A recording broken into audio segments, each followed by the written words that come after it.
বজ্রকণ্ঠে গর্জে উঠেছে press club. দাবি আদায়ে যমুনা ঘেরাওয়ের আলটিমেটাম।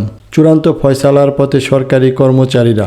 চাল ডাল থেকে শুরু করে নিত্যপণ্যের বাজারে লাগামহীন ঘোরা যখন সাধারণ কর্মচারীদের সংসারকে পিষ্ট করছে, তখন পে স্কেলের ফাইল কি কেবল টেবিল থেকে টেবিলে ঘুরপাক খাবে?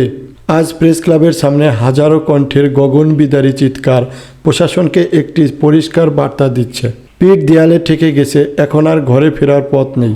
হয় অধিকার দিন, না হয় রাজপথের কঠোর পরিণতির জন্য প্রস্তুত থাকুন। আজ শুক্রবার ছুটির দিনের সকালেও ঢাকার প্রেস ক্লাব এলাকা রূপ নিয়েছে এক বিশাল প্রতিবাদী জনপদে। সারা দেশ থেকে আসা সরকারি কর্মচারীদের পদভারে প্রকম্পিত পুরো এলাকা। ব্যানার, ফেস্টুন আর স্লোগানে আকাশ বাতাস মুখরিত করে তারা দাবি জানাচ্ছে নবম পে স্কেল বাস্তবায়নের। দীর্ঘদিনের পুঞ্জীভূত ক্ষোভ আজ রাজপথে আগ্নেয়গিরির মতো ফেটে পড়েছে।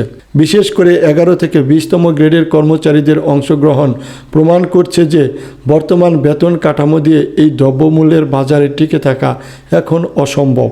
বেতন বৈষম্যের যে পাহাড় বছরের পর বছর ধরে দাঁড়িয়ে আছে, তা ভাঙতেই আজ এই গণজমায়েত। কর্মচারীদের একটি বড় অংশ মনে করছে কেবল প্রেস ক্লাবের শান্তিপূর্ণ অবস্থান নিয়ে নীতি নির্ধারকদের ঘুম ভাঙানো সম্ভব নয়। তাই আন্দোলনের পরবর্তী ধাপ হিসেবে যমুনা ঘেরাও বা সেখানে গিয়ে স্মারকলিপি দেওয়ার বিষয়টি এখন আলোচনার কেন্দ্রবিন্দুতে। কর্মচারীদের পক্ষ থেকে বলা হচ্ছে, যদি আজকের মধ্যেই সুনির্দিষ্ট কোনো ঘোষণা বা কার্যকর পদক্ষেপের আশ্বাস না আসে, তাহলে তারা শান্তিপূর্ণ এই আন্দোলনকে পদযাত্রায় রূপান্তর করতে বিন্দুমাত্র দ্বিধাবোধ করবেন না।